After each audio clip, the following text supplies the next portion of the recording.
خداوند یسوع مسیح کے بابرکت اور فتح مند نام میں آپ سبوں کو پاسٹر مجھے ڈیوڈ کا سلام۔ آئیے عزیزو، آج ہم خداوند کے کلام پر غور کریں گے۔ مقدس متی رسول کی معرفت لکھی گئی انجیل، اس کا 28 باب اور اس کی ہم 16ویں آیت سے پڑھتے ہیں۔ 11 شاگرد گلیل کے اس پہاڑ پر گئے جو یسوع نے ان کے لیے مقرر کیا تھا، اور انہوں نے اسے دیکھ کر سجدہ کیا، مگر بعض نے شک کیا۔ آئیے عزیزو، آج ہم خداوند کے کلام پر غور کرتے ہیں کہ یسوع مسیح کی ملاقات گلیل کے پہاڑ پر شاگردوں کے ساتھ ہوئی، اور یہ کیوں ہوئی؟ کیونکہ یسوع مسیح کے جی اٹھنے کے بعد اس نے کہا تھا، فرشتے نے بھی کہا تھا کہ وہ تم سے پہلے گلیل کو جاتا ہے اور وہ تمہارے ساتھ ملاقات کرے گا۔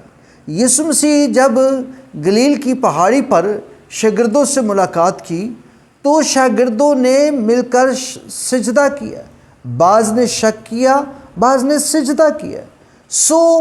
یہ یہودی دستور کے مطابق کسی کو سجدہ کرنا، خدا کے علاوہ اسرائیل کسی کو سجدہ نہیں کرتے تھے یہودی، لیکن انہوں نے یسوع کو سجدہ کیا، اس بات کو تسلیم کیا کہ یسوع ہی خداوند خدا ہے، اور یسوع بتاتے ہیں اور ان کو بتاتے ہیں، کہتے ہیں کہ آسمان اور زمین کا کل اختیار مجھے دیا گیا ہے۔ یہ کب کی بات ہے؟ مسیح خداوند کے مردوں میں سے جی اٹھنے کے بعد کہ وہ واقعات ہم دیکھ رہے ہیں جو یسوع مسیح نے کہا۔ پہلی بات کہ انہوں نے یسوع کو ایکسیپٹ کیا ایز اے خداوند، بعض نے شک کی۔ دوسری بڑی بات، اس نے خوبصورت بات کہی کہ آسمان اور زمین کا کل اختیار جو ہے وہ مجھے دیا گیا۔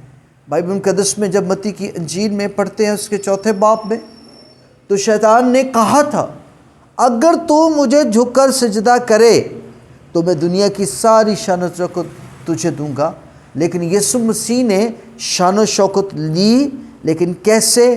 جنگ لڑ کر، صلیب پر ابلیس کو شکست دے کر، اس کو برملا تماشا بنا کر، اور اس کو شکست خوردہ کر کے یسوع مسیح نے صلیب پر شکست دی، گناہوں کو مٹایا۔ یسوع مسیح قبر میں گئے اور مردوں میں سے جی اٹھے، انہوں نے موت کو شکست دی اور وہ قدرت کے ساتھ مردوں میں سے جی اٹھے۔ یہی بات وہ یوحنا عارف کو کہتے ہیں کہ آسمان اور زمین کا کل اختیار مجھے دیا، کہتے ہیں موت اور عالم روا کی کنجیاں کیا ہیں؟ میرے پاس ہیں۔ خداوند یسوع مسیح نے تمام چیزوں پر، زمین پر، پتال پر، آسمان پر، تمام چیزوں پر اختیار حاصل کر لیا۔ اس لیے یسوع اختیار کل ہے۔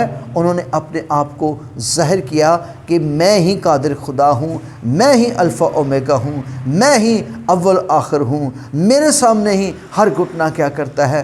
جھکتا ہے۔ تو آئیے ہم خداوند کی شکرگزاری کرتے ہیں جس کے سامنے شاگردوں نے سجدہ کیا، ہم بھی اس کو سجدہ کریں، کیونکہ سارے سجدوں اور پرستش کے لائق وہی ہے جو تمام چیزوں پر اختیار رکھتا ہے۔ God bless you. خداوند آپ سبوں کو برکت دے۔ آمین۔